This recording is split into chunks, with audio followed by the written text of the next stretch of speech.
What if I told you that everything you've been taught about pain, struggle, and resilience is wrong? That the reason you feel stuck, beaten down, and overwhelmed isn't because life is unfair, but because your mind has been trained to break under pressure? Think about it.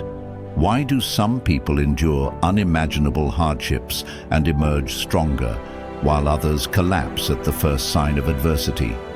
Why do some rise like warriors while others surrender to fear? The truth is, your ability to survive, thrive, and dominate in life comes down to one thing: your mindset. And today, I'm going to show you how to rewire yours to be unbreakable. Have you ever felt like life keeps knocking you down? Like no matter how hard you push forward, something always seems to go wrong. You take one step forward, only to be shoved 2 steps back. Just when you think you're making progress, reality strikes. Betrayal from those you trusted, failures that make you question your worth, losses that feel unbearable, disappointments that sap your motivation. It can feel as though the universe has singled you out, conspiring to break your spirit, testing your endurance at every turn. But here's a harsh truth. It's not life that's breaking you, it's your mind. Modern society has conditioned you to seek comfort, to avoid struggle, and to crave validation. From childhood, you were told to aim for an easy life, secure a stable job, avoid risks, and never stray too far from the familiar. You were never trained to handle adversity. Instead, you were taught to fear it. Every time you chose the easy way out, every time you let fear dictate your decisions, your mind became weaker. But that's a trap. The world does not cater to those who seek safety. It rewards those who embrace hardship and conquer it. The truth is, the world has never been fair, nor will it ever be. The strong adapt, endure, and thrive. The weak complain, make excuses, and crumble under pressure. And the difference between the two? Mindset. Throughout history, the strongest minds, warriors, philosophers, and master strategists, understood an unshakable truth. Pain is not an obstacle, it is an instrument. Pain is the forge that strengthens you, the fire that tempers your resilience, and the teacher that reveals your true potential. Those who rise above do not avoid suffering, they embrace it, harness it, and transform it into power. Today, I'm going to show you how to reprogram your mind to be indestructible. Because when life throws its hardest punches, when everything you've built feels like it's crumbling around you, you won't just endure it, you will rise above it, stronger than ever. But before we go any further, if you're truly ready to break free from weakness and step into unshakable strength, comment below. I am unbreakable. Let's see how many warriors are here, ready to transform their minds and reclaim their power. 1. The hidden truth about pain. Why most minds break. Mental weakness doesn't appear overnight. It's not a single moment of collapse, but a slow, creeping virus that infiltrates your mind over time.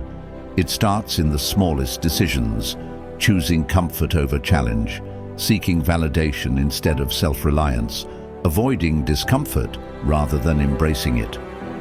You might not even notice it happening. The excuses seem reasonable. I'll do it tomorrow.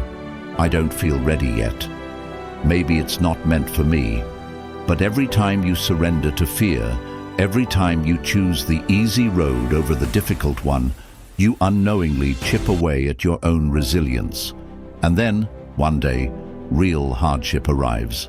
A gut-wrenching betrayal, a failure that shakes your confidence, a loss so deep it feels like a part of you has been ripped away. And what happens?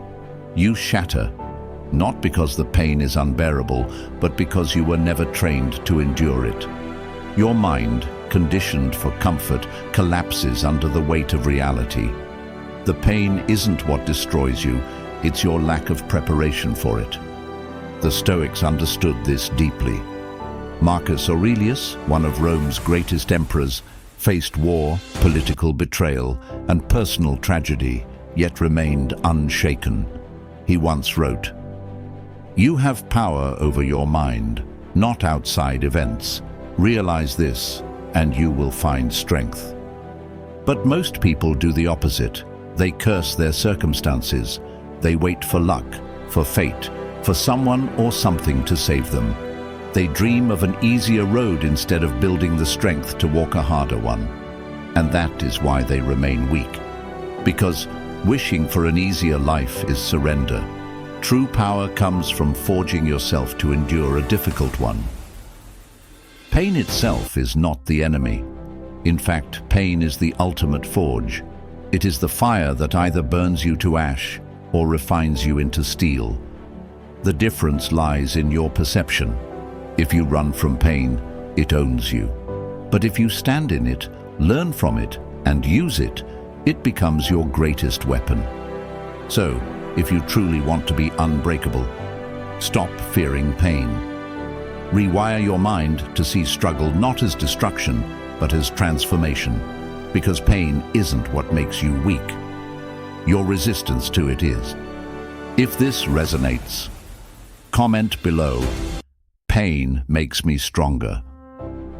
Now, let's move to the first law of an unbreakable mind. 2. The first law of mental strength. Control what you can, release the rest. Most people spend their entire lives exhausting themselves over battles they were never meant to fight. They dwell on past mistakes, replaying regrets like a broken record, hoping they could rewrite history. They fear uncertain futures, worrying about things that haven't even happened yet, paralyzed by the endless what-ifs. And perhaps most destructively, they let external voices shape their self-worth, allowing rejection, criticism, and societal expectations to dictate their identity. In doing so, they unknowingly hand over their power, living as prisoners to circumstances beyond their control. But here's the harsh truth. Wasting your energy on the uncontrollable doesn't change a thing. It only weakens you. But the Stoics understood something most people never will. You don't control the storm. You control how you stand in it. Life is chaotic, unpredictable, and often unfair. Trying to control every external event is like trying to hold back the ocean with your bare hands. Impossible and exhausting. Instead of trying to command the winds, learn to adjust your sails. The philosopher Epictetus, who was born into slavery and endured unimaginable hardships, rose above his circumstances because he mastered this truth. He famously said, "Some things are up to us, and some things are not." What does that mean in your life? It means recognizing the difference between the things you cannot control and the things you can. You don't control who leaves you. Some people will walk away no matter how much love, loyalty, or effort you give them. That is not your burden to carry. Who betrays you? Not everyone operates with integrity.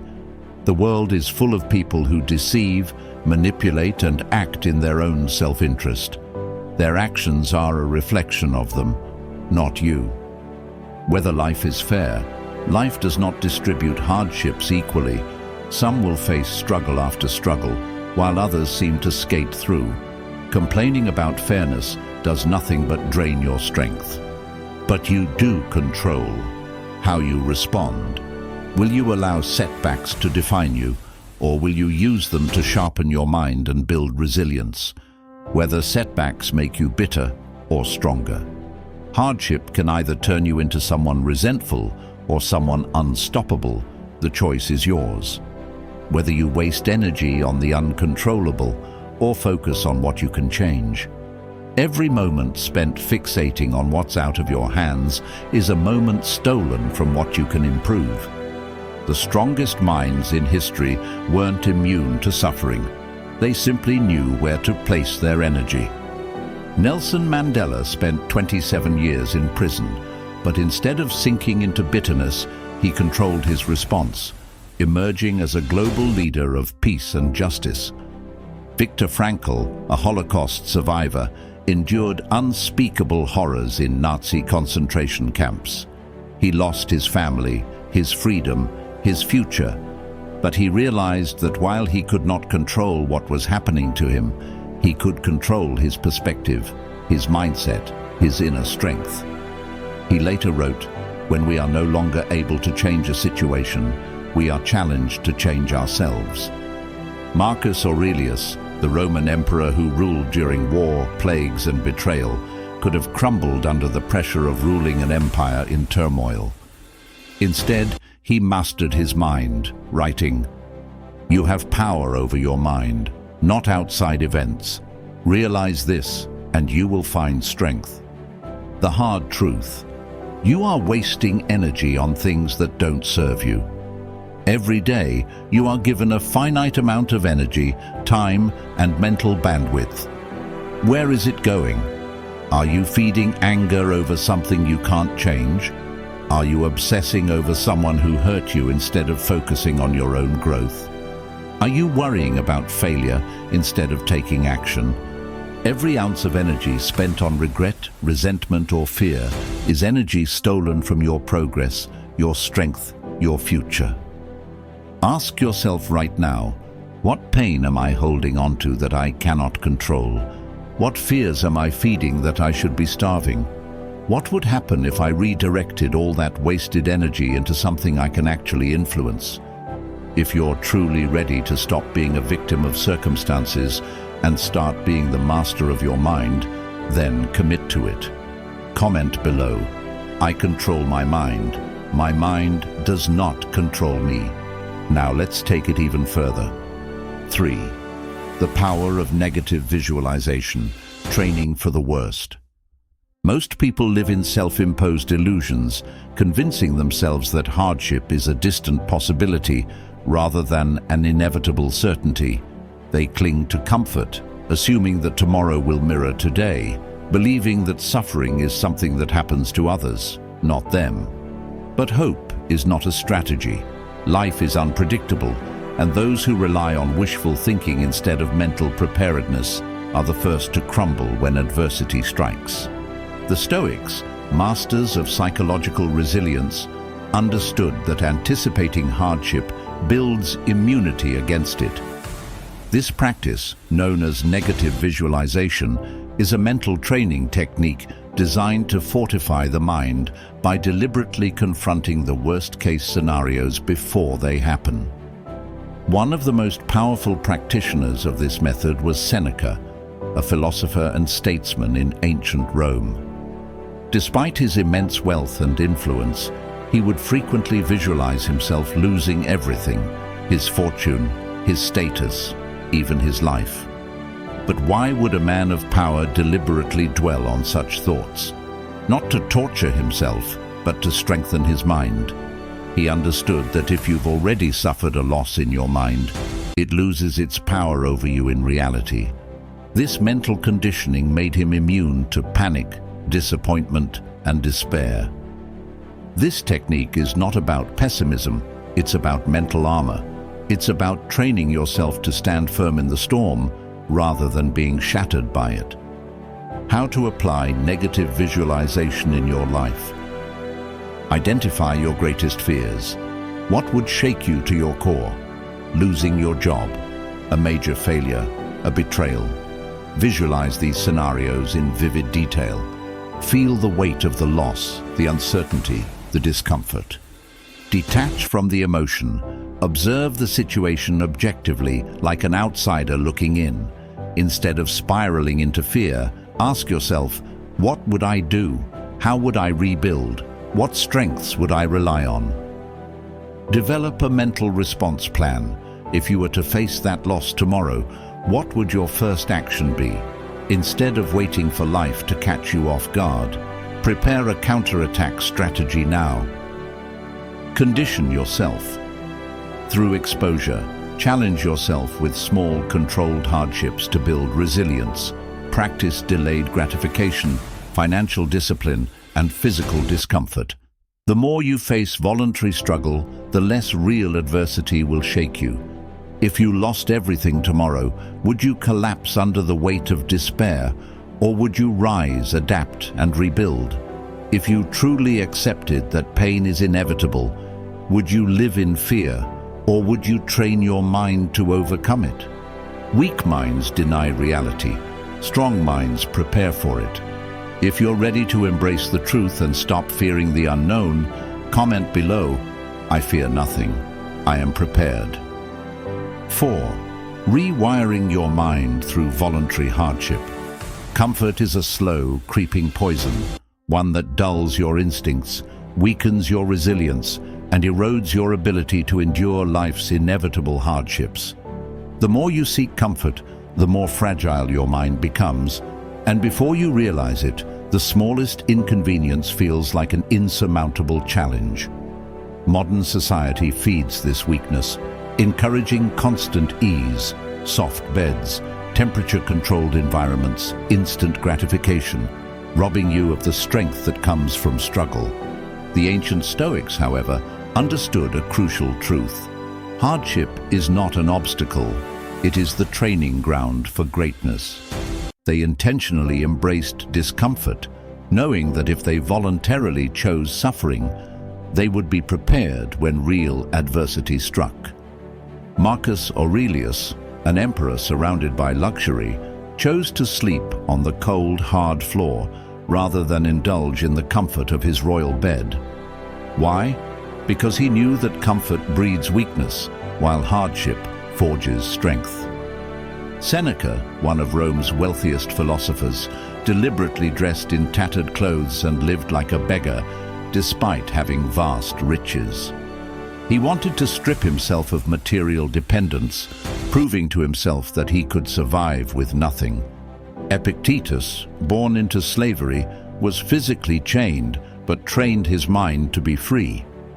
He understood that while the body could be imprisoned, the mind, if properly conditioned, could remain untouchable. These men did not practice suffering for suffering's sake. They did it to strengthen their resolve, to ensure that when life inevitably threw pain and hardship their way, they would stand tall, unshaken, unbroken, and in complete control. How to apply this to your life? If you want to build an unbreakable mind, you must deliberately introduce controlled discomfort into your daily routine. Start small, but be consistent. Wake up earlier than you want to. Train yourself to rise before the sun, resisting the urge to stay in the warmth of your bed. The discipline of rising early builds mental fortitude and control over your impulses. Take cold showers. Feel the icy water hit your skin and resist the instinct to recoil. It's not about the temperature. It's about teaching your mind that discomfort does not control you. Push your limits in the gym. Don't just exercise, embrace the struggle. Push one more rep when your muscles scream for rest. Go beyond what's comfortable. Your body strengthens through resistance, and so does your mind. Walk in the rain without an umbrella. Stop avoiding minor discomforts like getting wet or feeling cold. Instead, embrace them. Let nature remind you that you are not fragile. Fast when you don't have to. Skip a meal not because you lack food, but because you want to prove to yourself that hunger does not control you. Feel the urge to eat and deny it. Control over your body leads to control over your mind. Face rejection daily. Challenge yourself to get rejected, whether it's asking for a discount, applying for something out of your league, or starting an uncomfortable conversation. When rejection becomes routine, fear disappears. Take the harder path. When given the choice between an easy route and a difficult one, choose difficulty. Park farther away, carry your groceries instead of using a cart, take the stairs instead of the elevator. Every small challenge you willingly accept toughens your mindset. Why this matters? When you condition yourself to embrace discomfort daily, real suffering no longer intimidates you. Instead of fearing struggle, you welcome it as a familiar adversary. Because when life unexpectedly throws hardship your way, whether it's loss, betrayal, or physical pain, You won't collapse under the weight of suffering. You will already be battle-tested. You will know how to endure, how to rise, and how to turn pain into power. If you're ready to embrace struggle and forge an indestructible mind, comment below. I choose struggle. Struggle makes me powerful. 5. Mastering emotional detachment. Becoming untouchable. Your emotions can either be your greatest strength, fueling your focus, determination, and growth, or they can be the very chains that keep you weak, reactive, and easily manipulated. Most people unknowingly allow their emotions to be used against them. They become slaves to anger, fear, sadness, and attachment, reacting impulsively instead of responding with intention. Emotional vulnerability is the easiest way to be controlled. Someone insults them, they explode in anger, giving the insulter power over their mood. Someone abandons them, they break down, proving they were emotionally dependent. They experience failure. They crumble under self-doubt, allowing past mistakes to dictate their future. But the Stoics mastered emotional detachment, understanding that true power doesn't come from suppressing emotions, it comes from controlling them. Epictetus, who was born a slave and endured extreme hardships, put it best: "No one can make you suffer unless you allow it." This means your emotions are yours to command, not weapons for others to use against you. How do you take control of your emotions? Most people try to suppress their emotions, but resisting them only makes them stronger. Instead, the secret is to observe, question, and transform. Observe your emotions like a third person. When a strong emotion arises, whether it's anger, fear, or sadness, pause. Instead of instantly reacting, step outside yourself. Imagine you are watching your emotions from a distance, as if they belong to someone else. The moment you detach, you reclaim control. Question the source of your emotions. Ask yourself, who benefits from me feeling this way? Is this fear even real? Or is it just a story my mind is telling me? Will this emotion matter in a week, a month, or a year? Am I reacting to reality or just to my perception of it? The more you analyze, the more you realize that most emotional responses are exaggerated and unnecessary. Reframe the pain, turn emotion into wisdom. Every painful experience is an opportunity for growth, but only if you change your perspective. Failure. It's not the end. It's a lesson in what doesn't work. Betrayal. It's not a loss. It's a revelation of someone's true nature. Pain. It's not suffering. It's a teacher forcing you to evolve. Control your body to control your mind. Emotions are not just mental, they manifest physically. Notice how, when you're angry, your breathing becomes shallow. When you're anxious, your muscles tense. When you're sad, your posture weakens. Change your physical state, and your emotions will follow. Breathe deeply, stand tall, and relax your muscles. This signals to your brain that you are in control. Destroy the need for external validation. The moment you stop seeking approval, you become untouchable. Stop waiting for messages from people who don't care about you. Stop seeking praise to feel valuable. Stop obsessing over rejection. It's just redirection. A Stoic mind is self-sufficient. It doesn't rely on others for happiness. What happens when you master emotional detachment? You become a mystery. People try to provoke you, but you give them nothing. They try to manipulate you, but you see through them. Rejection, failure, betrayal, they pass through you like smoke. You no longer live in emotional chaos. You operate in complete control. This is the ultimate strength. If you're ready to stop being a puppet to your emotions and start commanding your own destiny, comment below. I control my emotions. Nothing controls me. The final challenge: embracing the fire.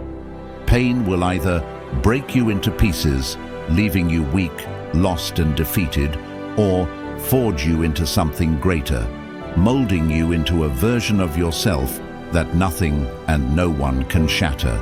The choice is yours.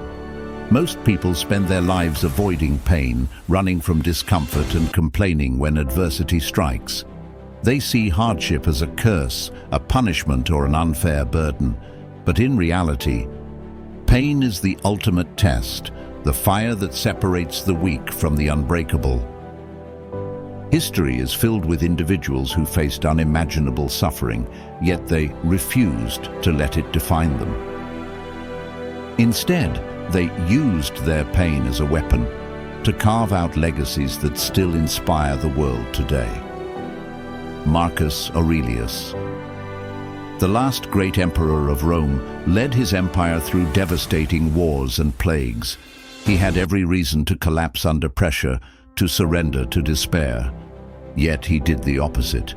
He used suffering as a teacher. His Meditations became one of the greatest works of philosophy, teaching that your mind, not your circumstances, determines your strength. Epictetus, born into slavery, lived a life of chains, brutality, and oppression. He was beaten, treated as property, and stripped of his physical freedom, but never his mental freedom. He realized that while his body could be enslaved, his mind remained untouchable, proving that true power is not external, but internal. Nelson Mandela spent 27 years in a prison cell, confined to darkness and isolation. Many would have given up.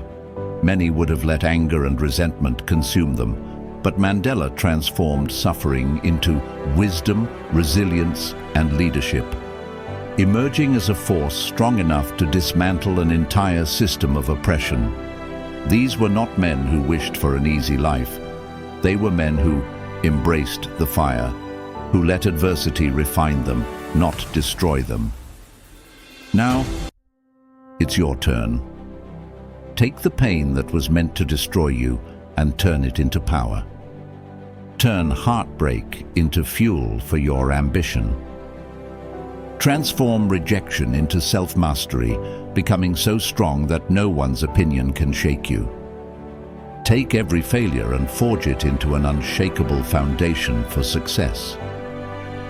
Burn away the weakness, keep the strength, build yourself into something unstoppable.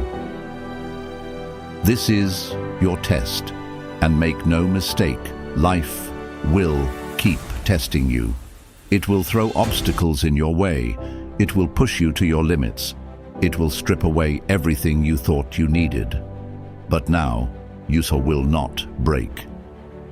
Because you are no longer waiting for an easier road, you are becoming strong enough to walk any path.